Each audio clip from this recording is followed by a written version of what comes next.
बिस्मिल्लाहिर्रहमानिर्रहीम। तमाम देखने और सुनने वालों को ज़ीशान अज़हर की जानिब से प्यार भरा सलाम। आज बुध का दिन है और बुध के दिन आपसे फिर एक दफ़ा हम मुलाकात कर रहे हैं। प्रोग्राम जिसका नाम है मुस्कुराती सुबह with Zeeshan Azhar, metro news का मॉर्निंग शो, जो कि आप पीर से लेकर जुमा तक देखते हैं। और साथ साथ हम बात करते हैं मुख्तलिफ एंगल पर, हम बात करते हैं मुख्तलिफ लोगों से, आपको मिलवाते हैं। मुझे एक भाई का कल मैसेज आया कि ये अच्छा है कि आपने सेगमेंटाइज नहीं किया प्रोग्राम को, कि अगर आपको कुछ भी प्रॉब्लम लाक है और अगर आप एजुकेशन की बात करें, आप फिटनेस की बात करें, आप स्पोर्ट्स की बात करें, तो एवरी डे एक मिक्स फॉर्मेट पे आप लेकर चलते हो। तो ऐसा ही है कि अगर मैं फिक्स कर दूंगा कि आज मंडे को सिर्फ एजुकेशन पे बात होगी और एजुकेशन के अंदर कोई भौचाल आ गया, कोई प्रॉब्लम आ गई जो कि आज मुझे डिस्कस करना अपने गेस्ट से, तो अब मैं पूरा हफ्ता वेट करूंगा जबकि वो बात पुरानी हो चुकी होगी। तो ये रमीज़ खान जो कि producer director of the program है, उनका ये आइडिया था कि हम तमाम चीज़ों को यकसा लेकर चलेंगे। आज के जो गेस्ट हैं वो काफ़ी अर्से बाद उनसे मुलाकात हो रही है और स्कूल्स की बात हो, दरसगाह की बात हो, जितना भी निसाब पढ़ाया जाता है उसकी बात हो, तो one of the best opinions देते हैं। शहजाद भाई, आपको खुशामदीद कहेंगे। अस्सलाम वालेकुम। कैसे मिजाज हैं? जी अल्हम्दुलिल्लाह। काफ़ी ऐसे बाद मुलाकात हो रही शहजाद भाई आपसे। जी, आपने बुलाना छोड़ दिया, हमने आना मैं ऐसा नहीं है, ऐसा मैं तो हमेशा, देखिए, आप उन लोगों की फहरिस्त में हैं जिनसे जब भी आप शो ख़त्म करके जाते हैं ना, मुझे बहुत कुछ सिखा कर जाते हैं। मैं अगले 8-10 शोज़ के लिए तैयार होता हूँ कि मैं क्वेश्चंस कौन कौन से डिफ्रेंशिएट कर सकते हैं उस पैरामीटर्स में रहते हुए। शहजाद भाई, सबसे पहली एक बात, ये 2-3 साल से जो ट्रेंड चला है, मार्किंग में गलती हो गई, डेज डिलेड कर दिए, 6 तारीख अनाउंस की थी, 26 तारीख तक रिजल्ट नहीं आ रहा, तो क्या फॉर्मूला है ये? ज़ीशान, जिस तरह से तमाम चीज़ों में ही हम देख रहे हैं प्रॉब्लम्स हैं, इसी तरह से एजुकेशन के मसले जो हैं वो दिन ब दिन बढ़ते जा रहे हैं। अब होता ये है कि क्योंकि जब आप किसी भी इदारे में हर साल रद्दो बदल करते रहेंगे, चेयरमैन बदल जाएंगे, कंट्रोलर बदल जाएंगे, सेक्रेटरी बदल जाएंगे, तो ये सूरत हाल क्रिएट होती है। लेकिन अगर आप उनको काम करने दें, जैसे अभी करंट कल मेरी मुलाकात हुई है चेयरमैन मैट्रिक बोर्ड से, तो जो 9 के रिज़ल्ट के लिए अभी हम बात कर रहे थे, आप कह रहे थे, तो उसमें उन्होंने बहुत पॉजिटिव गेस्चर्स दिए और बहुत पॉजिटिव बातें की। अब मसला ये है कि पिछले एग्ज़ाम में कोई और साहब थे, अब ये पूरी टीम नहीं है। तो मैं हमेशा ये कहता हूँ कि मौका दिया जाए, किसी को मौका दिया जाए काम करने का। जब वो काम करेगा तो फिर वो जो गलतियाँ पीछे से होती आ रही हैं उनको सही करने की कोशिश करेगा। ऐसे ही है। तो ये पूरी टीम जो अभी बोर्ड में बैठे हैं, ये बिल्कुल तमाम लोग जो है वो मसद जो कहते हैं ना, न्यूली कपल हैं, तो तमाम के तमाम लोग अभी नए हैं। तो अभी लाजिमात है, बहुत सारी चीज़ें समझ भी रहे हैं।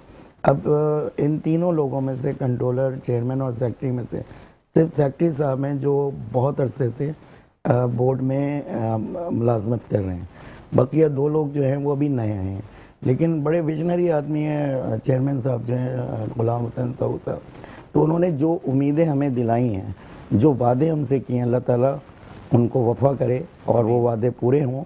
तो आप देखेंगे कि अगले सालों में इस तरह की चीज़ें नज़र नहीं आएंगी। ठीक है जी।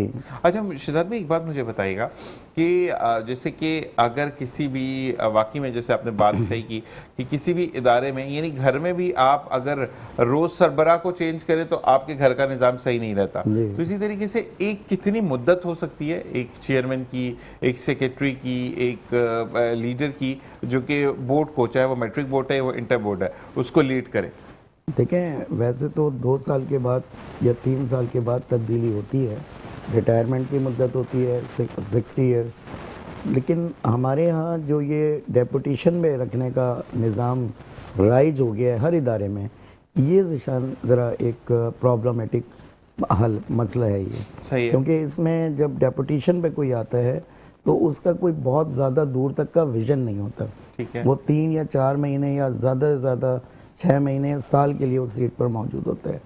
तो लाज़िम है ना वो उतनी अच्छे से प्लानिंग कर रहा होता है, ना वो अपने असाइनमेंट को बहुत दिल लगा के पूरा करने की कोशिश कर रहा होता है।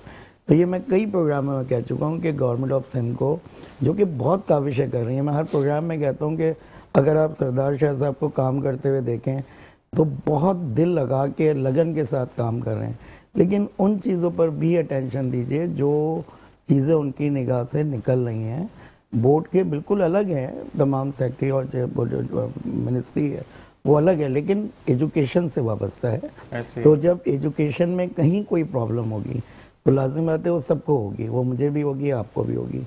तो जब तैनाती हो रही है पूरे सिंध में हो रही है तो तमाम बोर्ड में मुस्तकिल चेयरमैन, मुस्तकिल क्या नाम है कंट्रोलर, मुस्तकिल सेक्रेटरी लगाए जाएँ।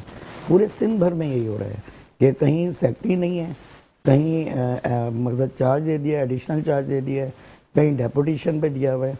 तो वो जो एक प्लानिंग हो रही होती है इदारे की कि वो अगले 5 साल का प्लान बनाता है या अगले 10 साल का प्लान बनाता है, तो एजुकेशन में बदकिस्मती से साल भर का प्लान भी नहीं बन पाता। क्योंकि इस साल जो है वो जैसे अब सऊद साहब हैं, उन्होंने बहुत ज़बरदस्त किस्म की कल बातें की।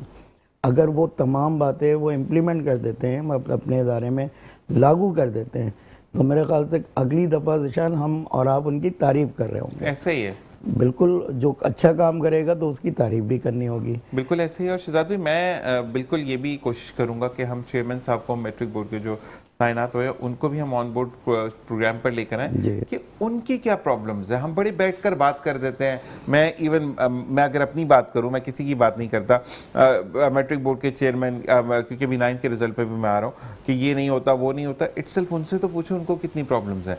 मैं वाकई में अपनी भी इस्लाह करता हूँ इस बात पे कि हमें चाहिए कि जब हम कोई ऐसी बात करते हैं तो हमें उस बंदे को लाना चाहिए, किसी भी रिसोर्स से, आपका रिसोर्स हो, अनिल भाई का रिसोर्स हो, किसी भी रमीज भाई का रिसोर्स हो, तो हमें लाकर यहाँ बंदे को तो बिठाएं। वो कहते हैं ना कि आवाम की अदालत है जहाँ सामने आप बैठे हैं। जी बिल्कुल शान, इसी तरह है। कल जो हमारी मीटिंग हुई वो इन तमाम जो आपके जहन में सवालात हैं, जो एक स्टूडेंट है उसमें जो स्टूडेंट के जहन में सवालात हैं, जो स्कूल मुंतज़मीन हैं उनके जहन में जो सवालात हैं, कल उन्हीं तमाम सवालात को रख के हमने उनसे पूछा, फिर उनके भी मसाइल पूछे। सही। लेकिन मसला सिर्फ इतना सा है कि वो एक दिन का बिगाड़ी हुई चीज़ नहीं है कि वो एक दिन की बिगाड़ी हुई चीज़ होती तो उसको वो सही कर लेते। वो कई दिहाइयों से जो है वो मुस्तकिल प्रॉब्लम का जब बाइस हो रही हो चीज़, तो वो लाज़िमत है सही होने के लिए भी टाइम मांगती है वहाँ पे। ऐसे ही है। अच्छा शहजाद भाई, आपके लिए एक सवाल आया कि 9th के जो पेपर हुए हैं, एक तो पेपर का ही नहीं समझ आया और उसके बाद से अब रिजल्ट के ऊपर तशवीशनाक क्वेश्चन मार्क है। थोड़ा सा शहजाद भाई से बोलिएगा कि इनको डिफरेंट चैनल्स पर हम देखते हैं, अच्छे अंदाज में बात करते हैं, मेरे बच्चे का क्या होगा? इनके बच्चे का क्या, तमाम इस वक्त तकरीबन 2 लाख बच्चे ने तकरीबन जो है वो मैट्रिक 9 का जो है वो एग्ज़ाम दिया है और वो इंतज़ार में थे पहले। फिर पिछले जब होते थे रिज़ल्ट आता था तो मार्क्स आ जाते थे, क्योंकि इस दफ़ा जो है वो नया कंप्यूटराइज सिस्टम मुतारिफ़ कराया जा रहा है, जिसकी वजह से वो जो है मार्क्स इसमें मार्कशीट में आएंगे। वो मार्कशीट भी इंशाल्लाह कल से जो है वो इशू होना शुरू हो जाएंगी। तो बच्चों की जो बेचैनी और वो जो कैफियत थी कि उनका रिज़ल्ट क्या है और किस तरह का है, तो वो कल तक और मज़ीद उन्हें इसका इंतज़ार करना पड़ेगा। ठीक है। अच्छा, मुझे ये बताइएगा शहजाद भाई कि सवाल ये है कि अब बच्चे अगर पास हो गए हैं तो पहले तो रिज़ल्ट पे ये होता था कि हमें ये पता लग जाता था कि बच्चे का क्या ग्रेड बना है, लेकिन अब तो पता ही नहीं है। कि कुछ लोग तो ये भी कह रहे हैं कि हो सकता है रिज़ल्ट पास दिखा दिया लेकिन मार्कशीट में बच्चा फेल हो। नहीं, इस तरह बहुत कम ऐसे केसेस होते हैं जिशान, ऐसा नहीं है। लेकिन क्योंकि जब भी कभी भी कहीं पे भी किसी इदारे में जब कोई नया सिस्टम लॉन्च हो रहा होता है तो उसमें कुछ प्रॉब्लम्स आती हैं। कल हमारी यही चेयरमैन साहब से बात हुई कि अगर बोर्ड की कोई गलती हुई जिशान, ठीक है, मैं आपके चैनल के तवज्जुह से अभी कहीं किसी से शायद अभी बात नहीं हुई इस टॉपिक पे, आप पहले एंकर हैं जो इस पे बात कर रहे हैं, तो मैं आपके प्रोग्राम के तवज्जुह से कह रहा हूँ कि अगर किसी बच्चे को बोर्ड की तरफ से अगर कोई प्रॉब्लम आएगी तो इंशाल्लाह वो बोर्ड सॉल्व करके देगा, ना उसकी कोई फीस होगी, ना उसे कोई बार बार चक्कर लगाने पड़ेंगे। ठीक है। अच्छा, अगर प्रॉब्लम आपको फील होती है, जैसे कि मैंने कहा, मैंने केमिस्ट्री का पेपर या मैंने इंग्लिश का पेपर या मैंने पाकिस्तान स्टडीज़ का पेपर बहुत अच्छा दिया था, लेकिन मार्क्स बिल्कुल बरक्स आए हैं, जी। ठीक है। फर्ज करें, मैं एक मिसाल इसकी ऐसे देता हूँ कि मैं पेपर देकर आया, आप मेरे बड़े भाई हैं, मेरे मामू हैं, या जो भी मेरे घर पे साथ होते हैं, आपने कहा कि ज़ीशान अब ये पेपर तुम सॉल्व करो। मैंने हूँ बहू वही पेपर घर पे सॉल्व किया जो मैं वहाँ लिख कर आया। अब 19-20 मार्क्स का फ़र्क आया, यानी फ़र्ज करें 100 मार्क्स का पेपर है, मैंने आपके चेकिंग पे, स्ट्रिक्ट चेकिंग पे 84 नंबर ली और वहां पर मैं फेल हूं, तो मुझे बताएं कि उसके बाद जो रीचेकिंग का अमल है उसके लिए भी पैसे मांगे जाते हैं, फिर ये कहते हैं कि कॉपीज नहीं निकली, फिर देखा जाएगा, और सम टाइम तो ये भी सुनने में है कि कॉपीज दिखाई भी नहीं जाती। नहीं, देखें, कॉपी दिखाने का तो कानून बोर्ड में है ही नहीं कि बच्चे को कॉपी दिखाई जाए। बकिया जो आप बात कर रहे हैं वो बात कर रहे हैं स्क्रूटनी की।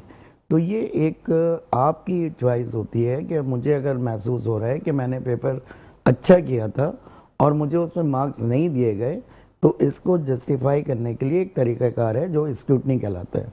तो जब आप स्क्रूटनी के लिए फॉर्म सबमिट करते हैं तो उसकी मामूली सी फ़ीस होती है।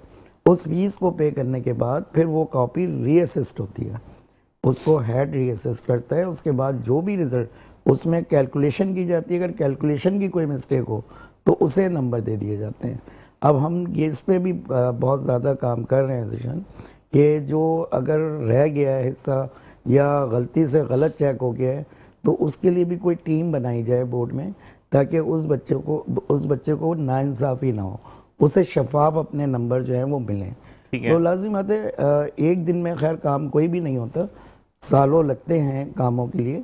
तो इंशाल्लाह ये साल हमने चेयरमैन साहब को कहा है और उन्होंने हमसे वादा किया है इस बात पे कि अगले साल से आपको ये तमाम जो बच्चों को या स्कूल मुंतज़मीन को जो परेशानी हो रही है वो नहीं होगी। अच्छा, इसमें एक और बात बताता चलूँ तमाम स्कूल साहिबान को भी और तमाम बच्चों को भी, कि अब उन्हें बोर्ड जाने की ज़रूरत नहीं होगी।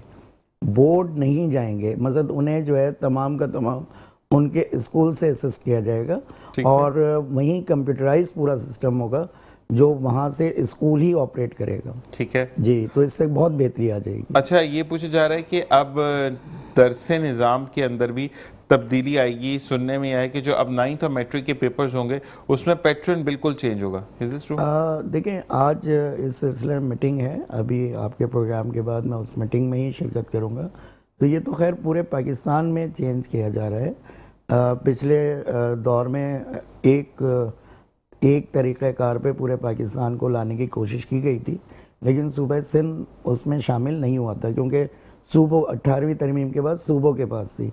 दोबारा ये कोशिश की जा रही है कि तमाम जितने भी सूबे हैं उनमें मेयार तालीम एक जैसा हो, सिलेबस एक जैसा हो, ताकि बच्चा कहीं पर भी मूव करे। अगर आप जैसे 9th यहाँ करते हैं और आप फिर सपोज़ पंजाब चले जाते हैं तो आपको प्रॉब्लम ना आए, टॉपिक्स वही रहें। पढ़ाने का अलग अलग अंदाज़ हो सकता है, आप किसी और तरीके से पढ़ा सकते हैं, मैं किसी और तरीके से लेकिन वो जो टेक्स्ट है, वो जो सिलेबस है, वो पूरे पाकिस्तान में सेम, बुक सेम होनी चाहिए। बुक सेम, मतलब बुक सेम नहीं, टॉपिक सेम होने चाहिए। बुक आप कोई भी यूज़ कर सकते हैं ना, किसी का रेफरेंस कुछ हो सकता है, किसी का रेफरेंस कुछ हो सकता है, टॉपिक एक जैसा होना चाहिए। जैसे आज अगर आप प्रोग्राम कर रहे हैं एजुकेशन पे, तो वो एजुकेशन हो टॉपिक। अब उसमें एजुकेशन के लिए आप अच्छे अपने कमेंट्स दे दें, आपके मार्क्स अच्छे आएंगे। मेरे कमेंट्स उतने मजबूत ना हो तो मेरे मार्क्स कम आ जाएंगे। ठीक है, लेकिन तमाम जगहों पर एक जैसा सिलेबस हो, इसके लिए काम किया जा रहा है और इंशाल्लाह अच्छे की उम्मीद हमें रखनी चाहिए और अपना कंट्रीब्यूशन देना चाहिए। अच्छा, एक बच्ची ने लिखा है, मेरा नाम सबिया है और मैं मैट्रिक की स्टूडेंट हूँ। लास्ट ईयर जो है वो मैंने पेपर जब दिए, मतलब मैट्रिक कर चुकी हैं, तो लास्ट ईयर मेरे मार्क्स काटे गए। मैंने केमिस्ट्री की हेडिंग्स बड़ी क्योंकि जो मैं जिस तरीके से लिखती हूँ और उस पर मेरे अच्छे खासे नंबर काटे गए, और क्योंकि वो बहुत विजिबल था और हर चीज़ को डिफाइन कर रहा था। तो 2 ऑब्जेक्शंस लगाए गए। एक ये था कि आपने पेपर्स बहुत यूज़ किए, सेकेंड हेडिंग्स बहुत बड़ी डाली। ऐसा भी होता है? जी ज़ीशान, अभी तो खैर नेक्स्ट ईयर से बच्चों को इस बात की प्रिपरेशन करनी होगी कि पेपर जो है वो OMR पे चेक होंगे। ठीक है। और शहजाद भाई, यहाँ पर ब्रेक का कहा जा रहा है, अर्जेंट ब्रेक है, ब्रेक से वापस आएंगे और आपसे मजीद बात करेंगे। देखते रहिए मुस्कुराती सुबह विद ज़ीशान अज़हर। जी ना, वेलकम बैक। और इसी के साथ साथ ब्रेक का कहा जाता है, ब्रेक हमें जल्दी नहीं थी। शहजाद भाई बड़ी अच्छी बातें करते हैं। शहजाद भाई, सवाल को दोबारा कंटिन्यू करेंगे, लेकिन एक चीज़ मैं एड ऑन करूँगा कि क्या बी शीट लेने पर भी मार्क्स माइनस होते हैं, ये बताइएगा। नहीं, अब नेक्स्ट ईयर से जिशान, लेकिन जो पहले था वो तो बी शीट वाला था सिलसिला, लेकिन अब नेक्स्ट ईयर से जो OMR मशीन के ज़रिए पेपर लेने जा रहे हैं बोर्ड, तमाम बोर्ड पूरे सिंध भर के बोर्डों में जो है वो ऑनलाइन वो होना शुरू होगा, यानी कि पेपर मशीन के ज़रिए चेक होंगे। बच्चे पेपर देंगे तो उनकी कापी ही मखसूस बना दी गई है। जैसे पहले हम देखते थे ना कि कोई कॉपी तब्दील कर देता है, कोई कॉपी निकाल लेता है, या पेज लिखा हुआ था या बी शीट फट गई निकल गई और उसके मार्क्स नहीं दिए गए, अब ऐसा कुछ भी नहीं है। ठीक है। अब PR कोड उस पर हर पेज पर होगा, तो कोई एक दूसरे की कॉपी को भी इंटरचेंज नहीं कर सकता। ठीक है। सेकंड ये कि उसमें क्वेश्चन मार्क दिया हुआ होगा पेपर के लिए, एक पेपर दिया गया होगा एक सवाल को सॉल्व करने के लिए। ठीक है। उसमें ही आपने सॉल्व करना है सवाल। ठीक है। उतनी ही लेंथ उसके सवाल की दी जाएगी। जो शॉर्ट होगा उसके लिए 1 पेज होगा, जो लॉन्ग होगा उसके लिए 2 पेजेस होंगे। ठीक है। क्वेश्चन मार्क दिया हुआ होगा, जैसे क्वेश्चन नंबर 4 है तो 4 वाले पे ही आप करेंगे। ठीक है। अगर आपने 3 वाले पे कर दिया तो वो रॉन्ग हो जाएगा। अच्छा, मतलब अब क्वेश्चन लिखे हुए आएंगे, अब सिलेक्ट करने यानी 4 क्वेश्चंस हैं, उसमें से अगर आपने 2 करने तो 1 2 3 पे ही ऊपर ही आपने क्वेश्चन पे जो क्वेश्चन नंबर है जो 1 है तो वो जो कॉपी पे क्वेश्चन नंबर 1 लिखा हुआ है वहां आपने उसका आंसर देना है। जबरदस्त जी, तो उससे आसानी ये होगी बच्चों को कि एक तो ये जो बड़ी बड़ी हेडिंग वाला है ये ख़त्म हो जाएगा सिलसिला। सही। बड़ी हेडिंग डालने पे जिशान टाइम भी कम हो जाता है। जब बच्चे के पास 3 घंटे होते हैं, जब वो हेडिंग्स में इतना टाइम लगाता है तो जो मार्क्स हैं वो उस आंसर के मार्क्स हैं, हेडिंग के मार्क्स नहीं है। ऐसा ही है। तो इस वजह से बहुत सारे बच्चे उसको खूबसूरत बनाने में लगते हैं। खूबसूरत बिल्कुल राइटिंग को साफ सुथरा रखिए कि विजिबल हो, पढ़ी जा सके, और उसके बाद जो है वो जो बड़ी हेडिंग्स हैं उनसे अवॉइड करें और आंसर जो सवाल पूछा गया है उसी के मुताबिक जवाब दें। अक्सर व बेशतर बच्चों के साथ प्रॉब्लम ये आती है कि वो कमरा इम्तहान में लाजिम आते हैं। कमरा इम्तहान होता है, इम्तहान नाम ही एक परेशानी का है। ऐसा ही है। तो उसमें बच्चा वहाँ परेशान हो जाता है।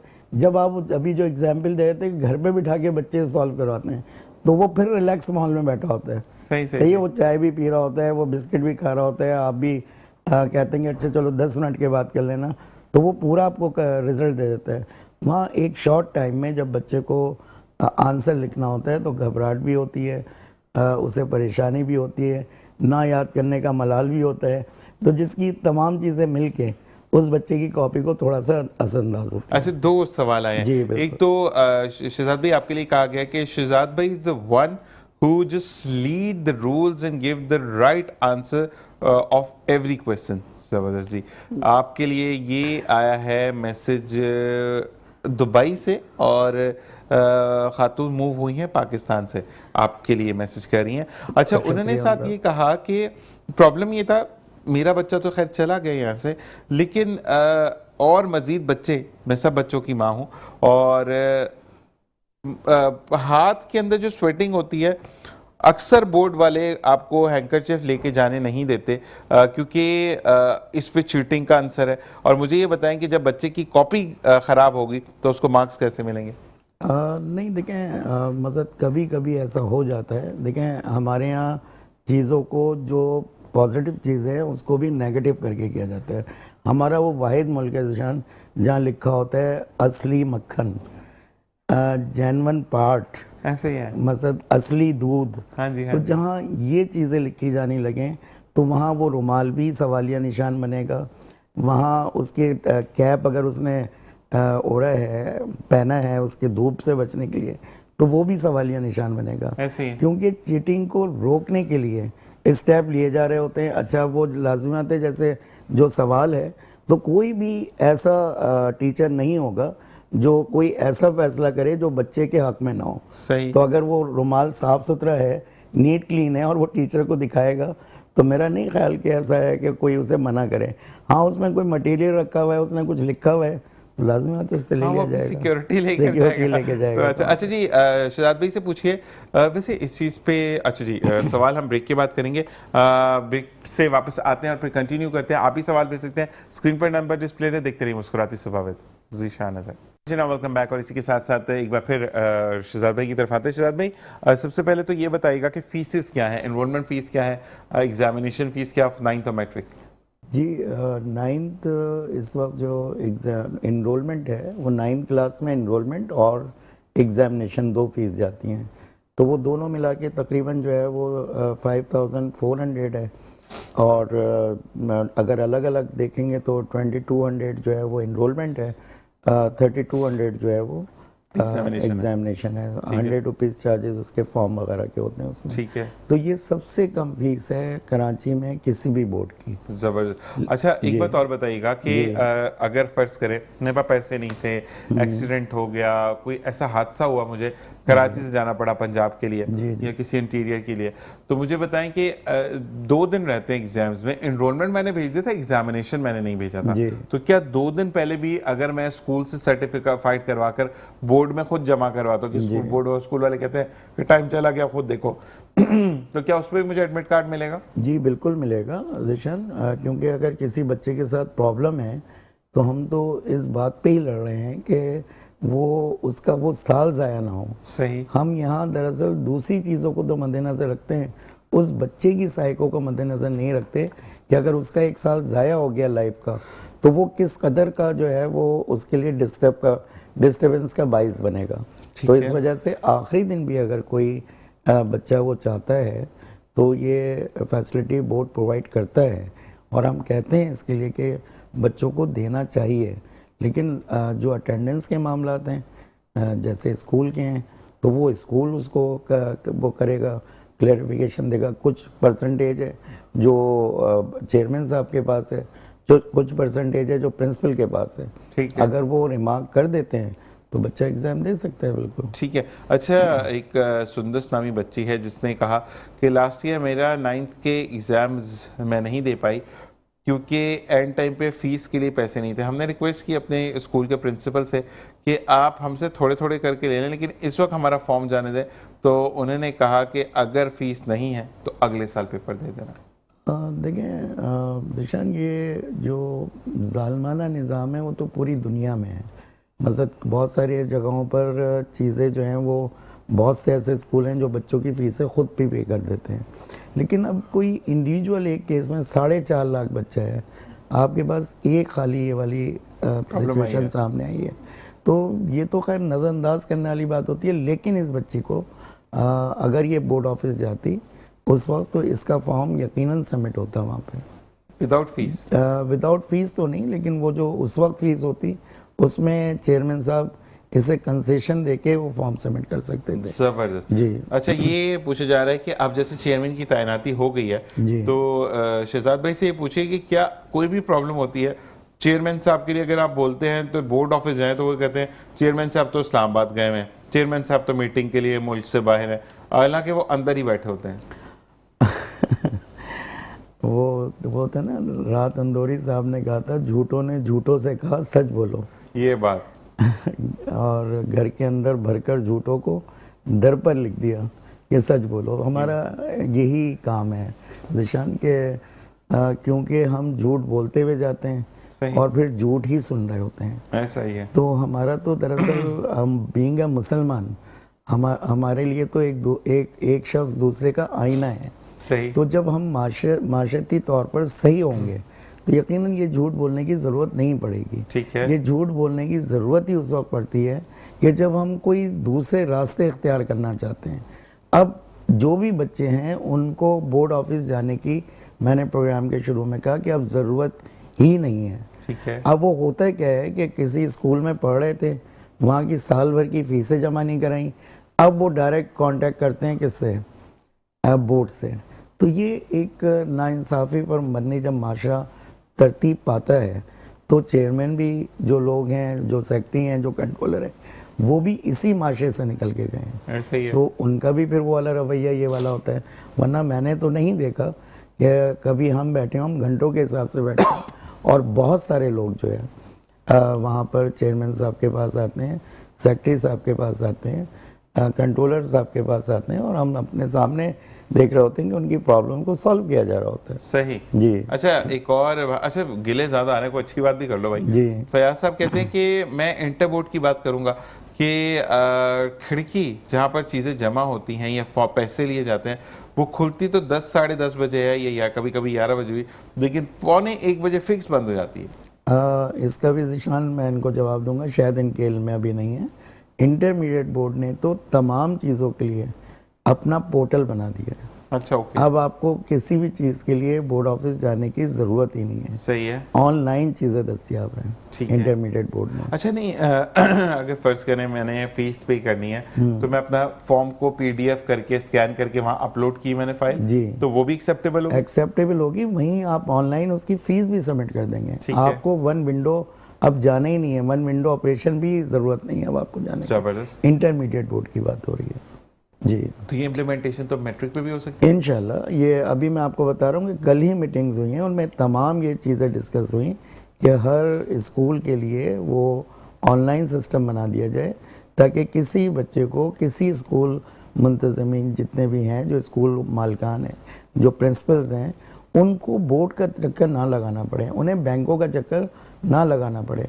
क्योंकि आज हम जिस दौर में मौजूद हैं, इसमें तो खाने पीने की चीज़ें, अशिया तक जो है वो ऑनलाइन हमें दस्तयाब है। बिल्कुल ऐसे ही है। तो हमारी कोशिश ये होनी चाहिए कि हम अपने कामों को सहल बनाएं, और जितना इंसानी हाथों से में नहीं जाएगा काम, उतना ही रिश्वत के और दूसरे उसमें मिस हैंडलिंग के वो रुकेंगे, और साफ शफाफ जो है वो काम हो जाएगा। ठीक है। अच्छा जी, ये एक सवाल किया गया है कि बच्चों को बहुत सारे मसले मसाइल होते हैं और तमाम चीज़ें जो हैं वो शहजाद भाई जैसे लोग बात तो करते हैं, लेकिन बोर्ड के चेयरमैन को चाहिए कि या तो वो टेलीफोनिक राब्ते में रहें बच्चों के या पेरेंट्स के, ताकि जो भी मसले मसाइल हैं उनको बर वक्त आगाह किया जाए। जी, इसमें बताऊँ ज़ीशान के लाजमी बात है, चेयरमैन या कंट्रोलर या सेक्रेटरी तो इसको नहीं वो हैंडल कर सकते कि वो बैठें, क्योंकि बहुत सारे काम होते हैं।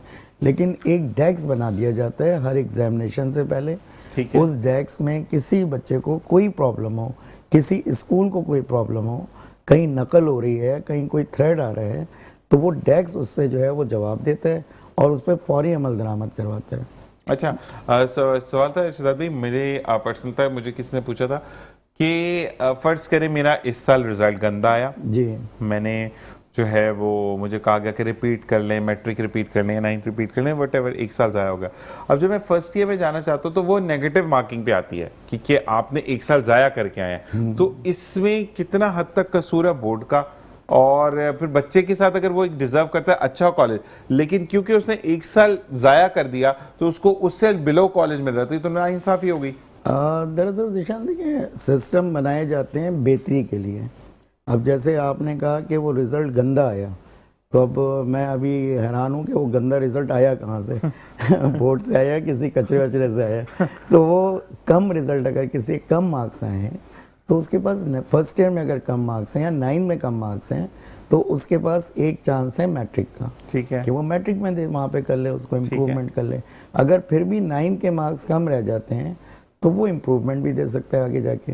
ठीक है। अब लाजमी है, सारी चीज़ें तो एक आपको ग्लास में नहीं मिलेंगी, ऐसे ही है। तो वो जो थोड़े से मार्क्स कम किए जाते हैं, वो उन बच्चों को भी तो फिर हक तलफी होगी कि एक बच्चा जो पहले पूरे साल पढ़ चुका था, अगर वो पेपर दोबारा देगा तो लाजमी है उसकी 2 साल की प्रिपरेशन है, जबकि जो पहले ही दफ़ा दे रहा है उसकी 1 साल की प्रिपरेशन है। ऐसे ही है। अगर वो 82 मार्क्स ले रहा है और ये जो अब अगर दूसरी दफ़ा देके 86 मार्क्स ले लेते हैं और इसको भी उसी तरह एंटरटेन किया जाए, तो इस बच्चे की अक्तलफी हो जाएगी, जो कि बड़ी तादाद होगी।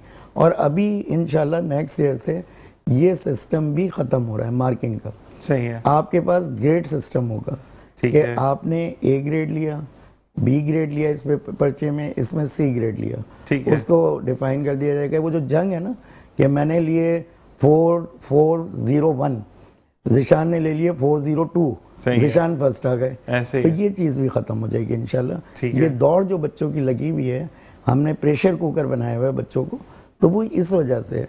अब अगर उन्हें पता चल जाए कि 400 से लेके 450 तक लेने वाला A1 ग्रेड है सपोज, तो बस अब उसमें जिसके जितने मार्क्स हैं वो सब A1, सारे फर्स्ट आए हैं, सब फर्स्ट हैं, सब फर्स्ट हैं। जबरदस्त। तो ये जब चीज़ें ख़त्म होंगी, ये जो हम कंपटीशन को इस तरह का ख़त्म करेंगे, तो हम देखेंगे कि माशरा अच्छा होगा और बच्चे पढ़ाई की तरफ जाएंगे। ऐसे ही है। इस वक्त सिर्फ ग्रेड सिस्टम की तरफ जा रहे हैं, वो डिग्री लेना चाहते हैं, पढ़ना नहीं चाहते। अच्छा शहजाद भाई, एक बंदे ने हमें मैसेज किया है। मैं इस वक्त सऊदीया में मौजूद हूँ। शहजाद भाई, सबसे पहले आपको अस्सलाम वालेकुम। वालेकुम मेरी आपसे आज से 7 साल पहले मुलाकात हुई थी और तब मैं पढ़ रहा था। आपके लिए इतना ज़रूर कहूँगा कि आपने मुझे एक बात कही थी, हम एक सेमिनार में मिले थे, कि दिल लगा कर पढ़ो। आप यकीन करें, मैंने बहुत दिल लगाकर पढ़ा। मैं एवरेज स्टूडेंट था, लेकिन मैंने बहुत सारी चीज़ों को गेन किया और अल्हम्दुलिल्लाह आज मैं एक बहुत अच्छी फर्म पे, एक बहुत अच्छे ओहदे पे फाइज हूँ। बहुत मुबारक उनको इस बात पे कि अगर उन्होंने बात सुन ली तो मेरा ख्याल से हमारा काम तो पूरा हो गया। ज़िशान, ऐसे ही है। सही ना, हम तो वो लोग हैं ना, दिन निकलने पे भी अपने चिराग गुल नहीं करते, ऐसे ही है। रोशनी करने के लिए सूरज की मदद करते हैं। ऐसे ही है। तो अगर कोई बच्चे इसी तरह की बात सुन के और वो आगे बढ़ जाएं तो हमारे प्रोग्राम का, आपके प्रोग्राम का मकसद पूरा हो जाता है। इस वक्त बच्चों के पास यही तो प्रॉब्लम आया कि ये इतनी टेक्नोलॉजी वाली चीज़ हमारे पास आ गई, बच्चे किताब से दूर हो गए। ऐसे ही है। जब किताब से दूर हो गए तो अब वो बहुत से बच्चे जो मतलब जो जहनी कैफियत कहती है कि वो थोड़ी देर तो इस पे अटेंशन देते हैं चीज़ों पे जो पॉजिटिव हों, लेकिन जो शैतान हमारे साथ मुस्तकिल मौजूद है, मैं अपने शैतान की बात कर रहा हूँ, ज़िशान आपकी नहीं कर रहा तो उसमें वो जो मौजूद रहता है तो वो लाजिमत है नेगेटिव की तरफ ले जाता है। ऐसे ही है। जिसकी वजह से फिर बच्चे जो हैं वो इस पर सर्फिंग करते करते वो उन चीज़ों की तरफ निकल जाते हैं जो उनके लिए बेमायने हैं। अगर जो स्टूडेंट इस वक्त पढ़ रहे हैं, ये 9 पहला स्टेज होता है और इसके बाद फिर आपकी आगे की लाइन शुरू होती है। आप इस तरह से ज़िशान अंदाज़ा लगाएं, ये तकरीबन 5 से 6 लाख बच्चा, हमारे सूबे सिंध की बात कर रहे हैं, 6 लाख बच्चा जो है वो मैट्रिक में जाता है। उसके बाद जब फर्स्ट ईयर की बारी आती है तो ये तादाद आधी से भी कम हो जाती है, 2 लाख बच्चा रह जाता है। फिर जब ये यूनिवर्सिटीज़ में जाता है तो ये तादाद उससे भी ज़्यादा कम होके चंद हज़ार उस पर रह जाती है। और जब मास्टर और पीएचडी डिग्री वगैरह की बात आती है तो वो तो इतने लोग होते हैं कि आप उंगलियों पे गिन लें। ऐसे ही है। अच्छा शहजाद भाई, 2 सवाल आए। एक तो आपके लिए आया है, शहजाद को पहले बोलिएगा कि मेरी उम्र 70 साल है, तो इसलिए मुझसे तो छोटा है शहजाद। मेरा नाम अब्दुल फरीद है, ठीक है जी। वो आपको सलाम कह रहे हैं। कहते शहजाद, मैं एक बात कहना चाहूँगा आपको, शहजाद भाई मैं उनकी तरफ से पढ़ रहा हूँ इसलिए कि मैं उसको ये कहना चाहूँगा कि पहले का दौर इसलिए अच्छा था कि जब हम छोटे थे तो हम नौनिहाल पढ़ा करते थे। नौनिहाल पढ़ने के बाद फिर आपस में कंपटीशन होता था किसने कौन सी कहानी और कितनी कहानियाँ पढ़ी हैं, और उसके बाद फिर एक दूसरे से ख्यालात का इजहार किया जाता था कि उसमें ये चीज़ सही थी, ये चीज़ सही थी, गो के वो बच्चों की कहानियाँ थी। और अब आजकल अगर बच्चे को कोई कहानी इंटरनेट पे भी दे दी जाए तो 2 लाइनें पढ़ने के बाद वो चेक करता है कि टिकटॉक पर कोई नई चीज़ तो पोस्ट नहीं हुई। यही मैंने शायद अभी आपको कही भी कि उस वक्त हम नौनिहाल पढ़ा करते थे, अब नौनिहाल हमें पढ़ रहे हैं। ऐसे ही है। उल्टा काम हो गया ज़िशान। तो बात इतनी सी है कि वो किताब से दूरी जो है ना, इस वक्त स्कूलों को इस बात की ज़रूरत है, पेरेंट्स को इस बात की ज़रूरत है, स्पेशली पेरेंट्स को मैं कहूँगा। इस वक्त के पेरेंट्स जितने हसास होते जा रहे हैं अपने बच्चों के लिए, खुदारा इतने हसास ना हो। अल्लाह ताला बच्चों की हिफाजत करता है। कभी हम गिरा करते थे तो हमने नहीं देखा कि कोई भाग किया है, ऐसे ही अभी बच्चा गिरा भी नहीं होता और पूरा खानदान उसके पीछे भाग रहा होता है। और बच्चे को ना बड़ा टच मी नॉट कर दिया। इस बारे में मजीद बात करेंगे एक ब्रेक के बाद। देखते रहिए मुस्कुराती सुबह विद ज़ीशान अज़हर। और जनाब वेलकम बैक। और शहजाद भाई, आपसे सवाल ये है, क्योंकि हमारे पास 1-2 मिनट मौजूद हैं, कि रजिस्ट्रेशन ऑफ स्कूल जो है उसके बारे में बहुत ज़्यादा प्रॉब्लम्स आ रही हैं, तो मैं चाहूँगा कि आप उस बारे में भी बताइए हमें। नहीं, गवर्नमेंट ऑफ सिंध का इसमें बड़ा अच्छा इनिशिएटिव है जिसको वज़ीर तालीम जो हैं वो ख़ुद मॉनिटर कर रहे हैं, और प्राइवेट डायरेक्टरेट जो बना हुआ है उसमें डीजी प्राइवेट स्कूल अफजाल साहब और मैडम राफ़िया मल्ला और इखलाक साहब जो हैं वो बहुत तेज़ी के साथ, यानी कि मैं तो राफ़िया मल्ला साहिबा को उस दिन ये बात कह रहा था, मैंने कहा आप इतने सालों से काम करते करते अब ऐसा लगता है कि आप गवर्नमेंट के नहीं बल्कि प्राइवेट की ही तर्जुमान बन गई हैं। तो मसला ये है कि जब मसाइल सामने आ रहे होते हैं ना ज़िशान, जैसे स्कूल हैं, इस वक्त स्कूलों की तादाद बहुत है जो रजिस्टर्ड है, लेकिन इतना खूबसूरत मुल्क है हमारा ये कि पूरी दुनिया में काम करने से पहले लाइसेंस मिलता है। यहाँ काम करके जब आदमी सेटिस्फाई हो जाता है कि मैं ये काम कर सकता हूँ तो उसकी बाद लाइसेंस की तरफ जाता है। मुलाजिमत बिगाड़ कई दहाइयों का है, वो एक आध साल में तो नहीं बदलेगा, लेकिन जिस तरीके से डायरेक्टरेट की टीम इस काम के पीछे लगी हुई है, इंशाल्लाह ये बेहतरी की तरफ जाएगा।